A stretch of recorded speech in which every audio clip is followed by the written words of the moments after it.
Working on your acting from home isn't really the best choice, right? But in this day and age, in the age of coronavirus, we really don't have a lot of choice. So let's talk about the best classes and the best things that you can do for yourself as an actor while at home on this episode of Casting Actors Cast.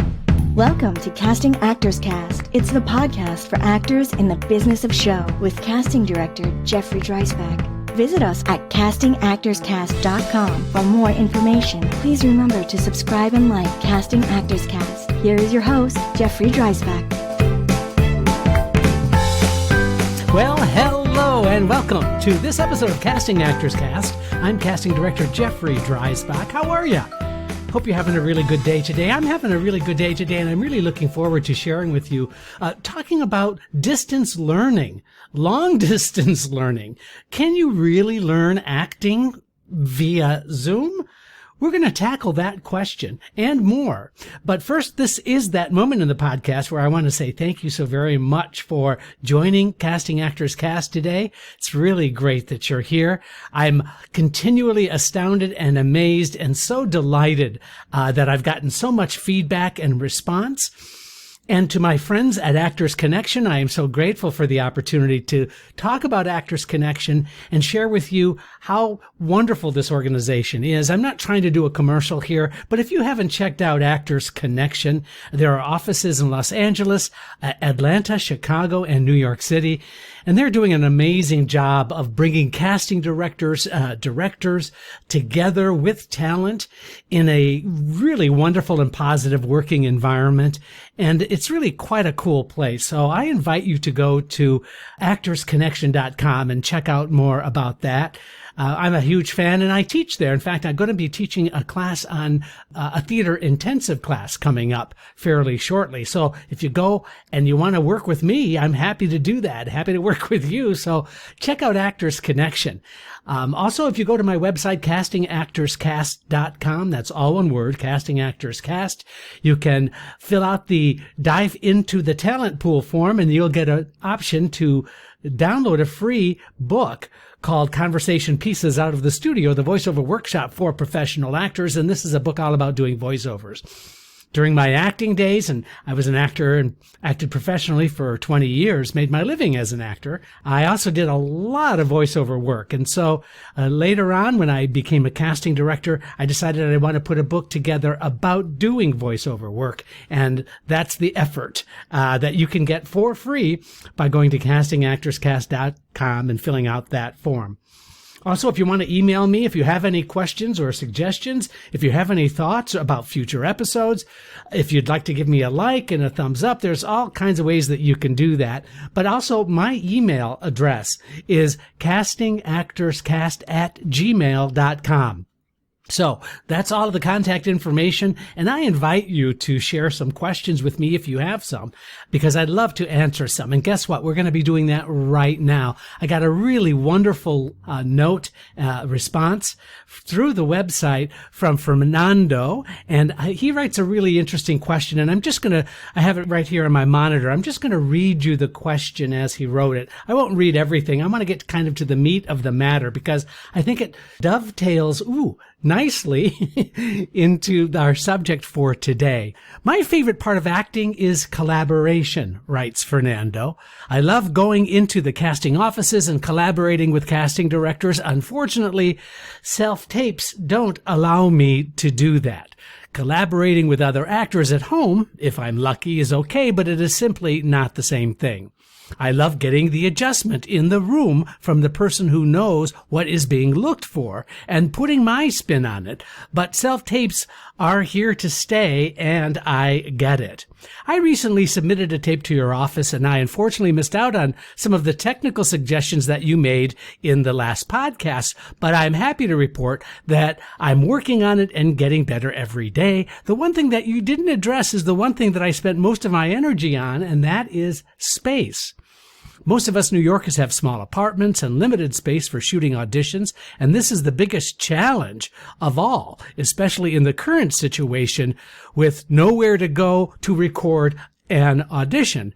I spent a lot of energy moving my bed and other furniture around to create enough space to play at least a little. An on-camera audition is easier in that respect because the frame is the frame and that is where the action takes place. In a theater audition, I want to use the space and connect my choices to the movement in that space. If I'm limited like an on-camera audition, then it just becomes an on-camera audition with words from a play. For example, I began one of my pieces lying down, and that is essential for the connection to the piece. Sure, I can choose a different piece, but I really enjoy this piece, and I want to show my strongest work. I think that theater acting requires an actor to show how they move and use the space to tell the story, unless, of course, the piece requires more stillness.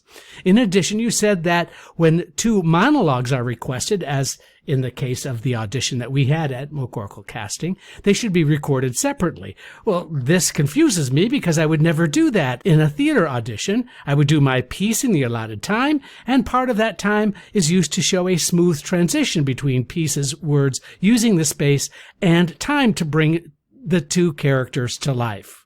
And then he sweetly writes, I didn't set out to write this much, but this has been a challenge for me, and I'm appreciative of any feedback either directly or in a future episode. I'm looking forward to auditioning for your office in person one day if auditions ever exist in that way again. Gosh, Fernando, that was such an involved question and really a great one, I have to say. And you're right. I really didn't spend a lot of time addressing the space concerns that a lot of actors had. But I would like to respond and answer your question and go into the subject matter of collaboration and talk a little bit about classes. What classes might work for you from a distance and what classes you might not want to do because of the distance aspect of it. In terms of space, you have what you have to work with. And so please do not think that casting directors, generally speaking, the casting directors I know anyway, don't dismiss you because the shot isn't necessarily framed correctly. The difference between a theater audition on video and a film and television audition on video is the frame of the shot. By that I mean the frame of a shot for a theater audition should be from the waist up. Also, make sure that your camera is in horizontal position, not vertical position, but horizontal position, so that you have a little extra space either to the left or to the right of you. Ideally, you should be slightly off center when you shoot your theater audition. Here's why.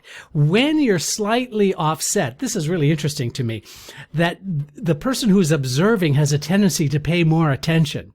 If you center yourself in the shot, if you make it symmetrical, then there's a stronger likelihood that the person who's viewing it is going to be a little bit less interested. Isn't that interesting? I think so. The idea is shooting yourself from the waist up can afford you to be and have a little more physicality in the audition. And of course, that's the point of it. Please remember to do a theater audition rather than knowing that you're being shot on your camera, your cell phone, that you're now thinking that you have to spray down the audition. The preferred choice is to actually see a theater audition that just happens to be videoed. Here's the other thing that you were talking about. There are limitations of physicality, of course. And there are also limitations of your space. If you don't have a full room to do a full body shot of you laying on the ground and getting up to do the piece, I get it. That makes perfect sense. And so there is a balance to be struck.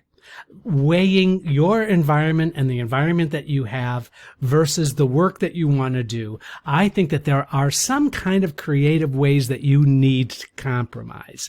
I know compromise might be a bad word. I've never heard a producer or director going, oh, that just doesn't work for me because I just saw them from the chest up and I needed to see them from the waist up. See, that doesn't really happen.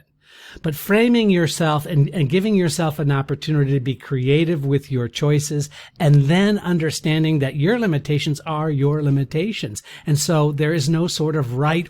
And if you have to lie down, for example, in this, you might need to compromise the choice. On the other hand, there may be a creative way in which you can shoot yourself from high up on the ground, and then you could certainly do a dissolve or you can do a cut, although I'm not a big fan of cutting yourself your scenes, but there are ways in which you can show me that opening shot, and then you can transition to doing the waist up or the chest up, depending upon your space. I hope that's helpful to you, because there are no hard and fast rules, and your limitations are your limitations. You've got to use what you've got and make the best of it. So no apologies about that, right? You just have what you have. The other part of your question, which is really interesting, is the request for doing two separate pieces. And the reason that that is asked for is that sometimes the producer or the director makes a request for what they want to see. Sometimes directors don't want to see both pieces.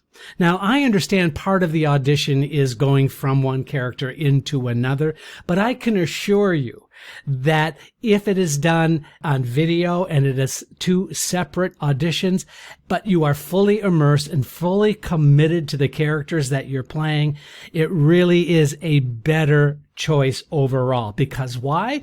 It gives the casting directors a little more creative leeway on how to present the material best to the producer and the director, right? So that we can decide, well, the second piece isn't as strong, or the second piece is really strong. Let's put that first.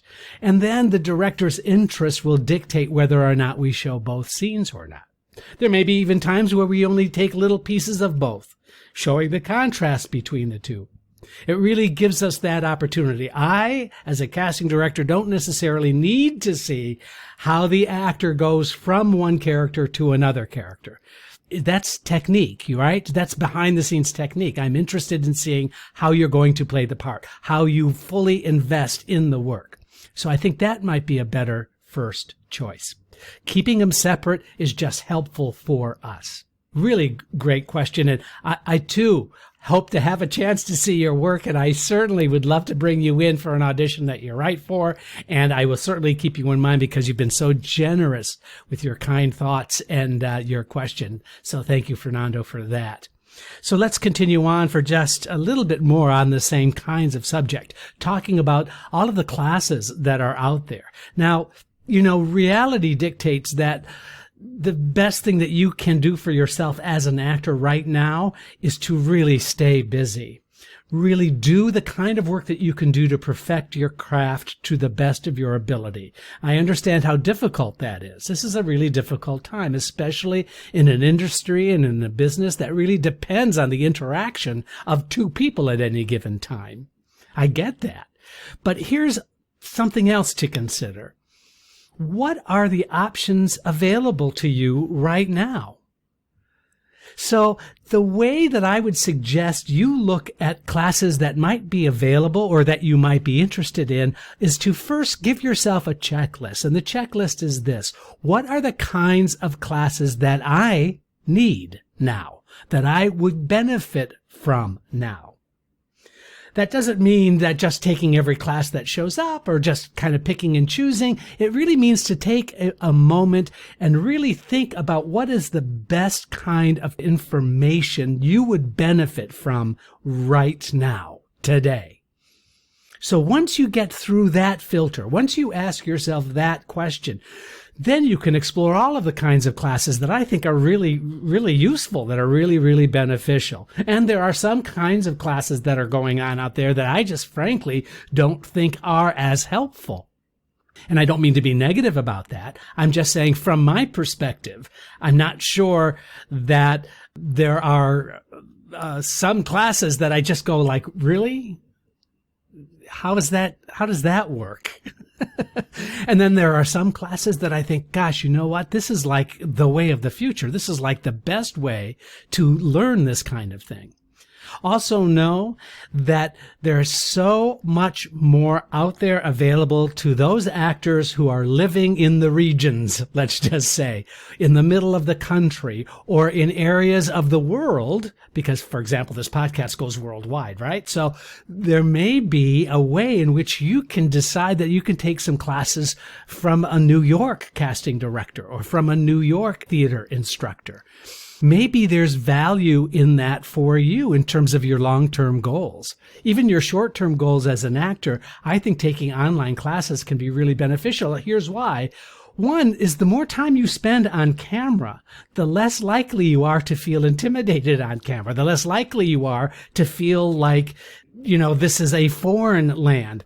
When in fact, my feeling is that this kind of interaction that we're seeing because of the coronavirus is going to continue for a long period of time. Frankly, long after the virus has dissipated and people are going to feel more safe. I still think that auditions, first round auditions, interviews, classes, I think this is going to stick. I think this is going to be something we're going to see for a long time to come. So wouldn't it be a good idea to involve yourself now, as quickly as possible? Because you know what? You're not going to be in isolation as much. You're also going to be working with other talented folks. You're also going to be working with people in the industry. So there are all kinds of great choices out there. Here are some class ideas that I think are really, really useful. One, I think that doing monologue work, if you've got some monologues or you're interested in developing some monologue work, a lot of actors, that are in college and university training, they can't wait to be done with monologues. But I have news for you. Monologues are not going anywhere.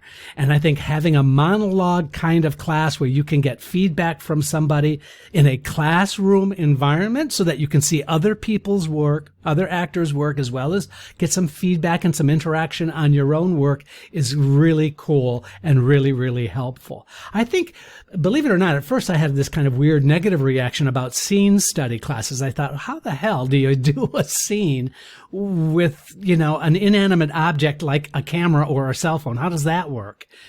And what's interesting is, yes, you don't get the physicality. There are so many things that you don't get. You don't get the sort of live energy of two people communicating with each other in a scene study class. But guess what? Those are trade-offs to other things that you do get.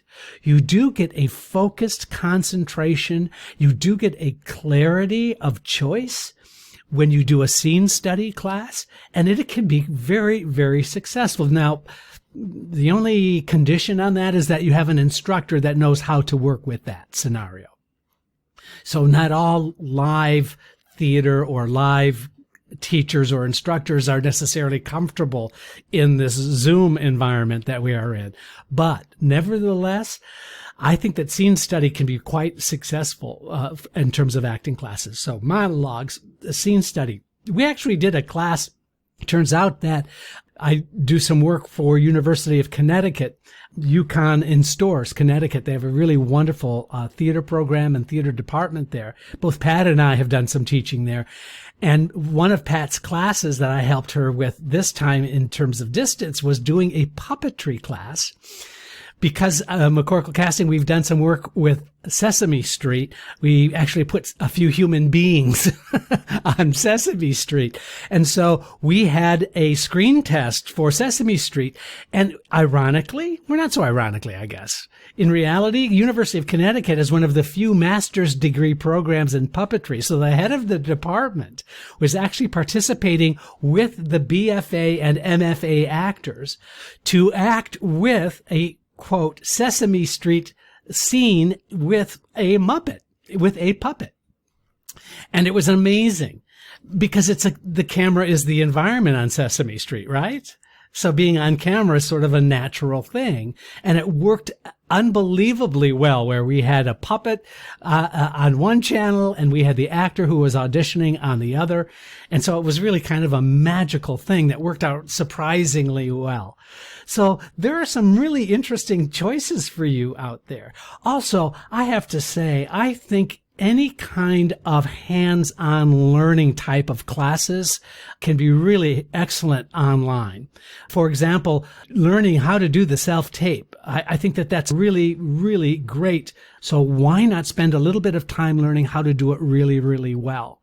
So I suggest you look out for those kinds of classes. Also, I think voiceover work is really something that you could kind of get a hold of and work with somebody in voiceover work because the technology is only there to help enhance the final result, not necessarily take away. So those are really helpful things. Now, briefly, I also want to share with you a little bit about classes that I don't think are as helpful. And please do me a favor, correct me if I'm wrong. If you think that you've had really good experience in some of these classes that in my head I just can't imagine they're really helpful, then please correct me, because I really want to share this information.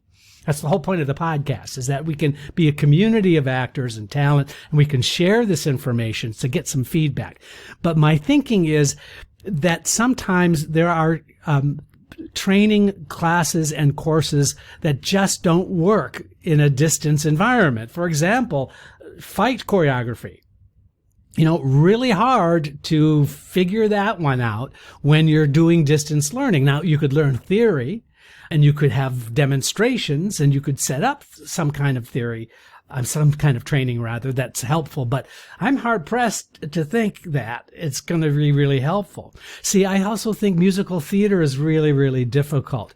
Now, if you have an accompanist that's recorded your book, for example, if you're going to be working on some of your material and you've got a recording of an accompanist, then I think you could work with that. But I think that that's also hard for a lot of people who don't really kind of grasp some of the technical aspects of that. And so learning musical theater technique or musical comedy or working on your songs, unless you have it really cleanly laid out to be helpful to you, I'm hard pressed to think that those are going to be that helpful as well. Although they might. Please, this is something that you can correct me. But shooting yourself on video, doing voiceover work, I think business type classes are really, really useful.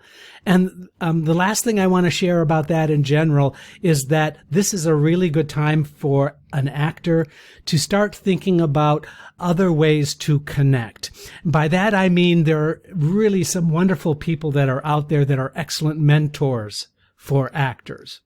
Whether or not you have somebody who's just guiding you, a career guidance kind of person or career coach, I think that there are some people out there who could really be useful for you, especially now.